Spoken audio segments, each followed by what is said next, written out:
আসসালামু আলাইকুম।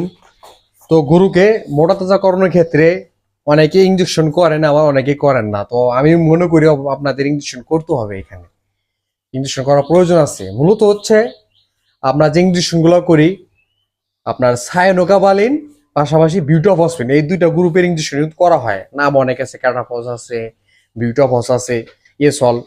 আপনার গ্রুপ হচ্ছে বিউটাফসফিন প্লাস সায়ানোকাবালিন। তো এই দুটার কাজটা কি?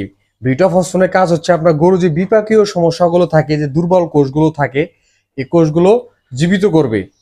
আর সায়ানোগাবালিনের কাজ হচ্ছে আপনার গরুর শরীরে যে লোহিত কণিকা রক্তটা থাকে, এই রক্তটা বৃদ্ধি করবে। আর লোহিত কণিকার রক্তের কাজটা কি? এটার কাজটা হচ্ছে আপনার গরুর বডিতে দ্রুত দৈহিক ওজন বা মাংস বৃদ্ধি, যেটাকে বলা হয়, এটা বৃদ্ধি করবে। তাহলে এখানে কিন্তু আপনার অবশ্যই তাহলে সাইনোকাবালিন দিতে হলে অবশ্যই ইনজেকশন দিতে হবে। আর এটা দিলে খুবই দ্রুত মাংস ধরবে। এটাতে কোনো পার্শ্ব প্রতিক্রিয়া কোনো কিছু নেই, এটাতে ভয়ের কারণে এটা অবশ্যই দিবেন।